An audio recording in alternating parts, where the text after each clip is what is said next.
अर्जुन ने पूछा, जो आपकी सेवा में सदैव तत्पर रहते हैं या जो अव्यक्त निर्विशेष ब्रह्म की पूजा करते हैं, इन दोनों में से किसे अधिक पूर्ण माना जाए? श्री भगवान ने कहा, जो लोग अपने मन को मेरे साकार रूप में एकाग्र करते हैं और अत्यंत श्रद्धा पूर्वक मेरी पूजा करने में सदैव लगे रहते हैं, वे मेरे द्वारा परम सिद्ध माने जाते हैं। लेकिन जो लोग अपनी इंद्रियों को वश में करके तथा सबों के प्रति संभाव रखकर परम सत्य की निराकार कल्पना के अंतर्गत उस अव्यक्त को पूरी तरह से पूजा करते हैं, जो इंद्रियों की अनुभूति से परे है, सर्वव्यापी है, अकल्पनीय है, अपरिवर्तनीय है, अचल तथा ध्रुव है, वे समस्त लोगों के कल्याण में संलग्न रहकर अंततः मुझे प्राप्त करते हैं। जिन लोगों के मन परमेश्वर के अव्यक्त निराकार स्वरूप के प्रति आसक्त हैं, उनके लिए प्रगति कर पाना अत्यंत कष्टप्रद है। देहधारियों के लिए उस क्षेत्र में प्रगति कर पाना सदैव दुष्कर अर्थात मुश्किल होता है। जो अपने सारे कार्यों को मुझ में अर्पित करके तथा अविचलित भाव से मेरी भक्ति करते हुए मेरी पूजा करते हैं और अपने चित्तों को मुझ पर स्थिर करके निरंतर मेरा ध्यान करते हैं, उनके लिए हे पार्थ, मैं जन्म मृत्यु के सागर से शीघ्र उद्धार करने वाला हूँ। मुझ भगवान में अपने चित्त को स्थिर करो और अपनी सारी बुद्धि मुझ में लगाओ। इस प्रकार तुम निस्संदेह मुझ में सदैव वास करोगे। हे अर्जुन, हे धनंजय, यदि तुम अपने चित्त को अविचल भाव से मुझ पर स्थिर नहीं कर सकते, तो तुम भक्ति योग के विधि विधानों का पालन करो। इस प्रकार तुम मुझे प्राप्त करने की चाह उत्पन्न करो।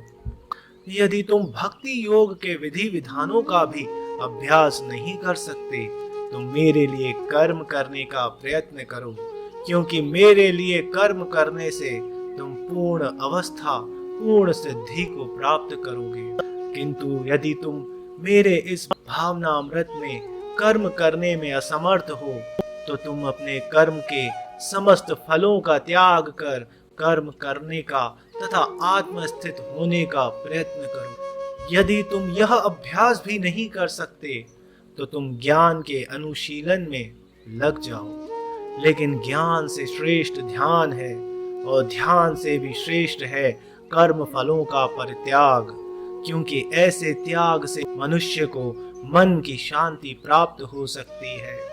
जो किसी से द्वेष नहीं करता, लेकिन सभी जीवों का दयालु मित्र है, जो अपने को स्वामी नहीं मानता और मिथ्या अहंकार से मुक्त है, जो सुख दुख में संभाव रहता है, सहिष्णु है, सदैव आत्मतुष्ट रहता है, आत्म संयमी है, तथा जो निश्चय के साथ मुझ में मन तथा बुद्धि को स्थिर करके भक्ति में लगा रहता है, ऐसा भक्त मुझे अत्यंत प्रिय है। जिससे किसी को कष्ट नहीं पहुंचता तथा जो अन्य किसी के द्वारा विचलित नहीं किया जाता, जो सुख दुख में, भय तथा चिंता में संभाव रहता है, वह मुझे अत्यंत प्रिय है। मेरा ऐसा भक्त जो सामान्य कार्यकलापों पर आश्रित नहीं है, जो शुद्ध है, दक्ष है, चिंता रहित है, समस्त कष्टों से रहित है और किसी फल के लिए प्रयत्नशील नहीं रहता, मुझे अतिशय प्रिय है।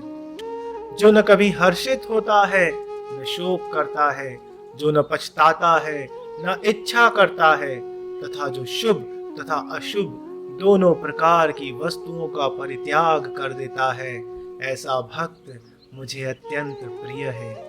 जो मित्रों तथा शत्रुओं के लिए समान है, जो मान तथा अपमान, शीत तथा गर्मी, सुख तथा दुख, यश तथा अपयश में संभाव रखता है, जो दूषित संगति से सदैव मुक्त रहता है, जो सदैव मौन और किसी भी वस्तु से संतुष्ट रहता है, जो किसी प्रकार के घर बार की परवाह नहीं करता, जो ज्ञान में दृढ़ है और जो भक्ति में संलग्न है, ऐसा पुरुष मुझे अत्यंत प्रिय है, जो इस भक्ति के अमर पथ का अनुसरण करते हैं और जो मुझे ही अपना चरम लक्ष्य बनाकर श्रद्धा सहित पूर्ण रूप से संलग्न रहते हैं। वे भक्त मुझे अत्यधिक प्रिय है।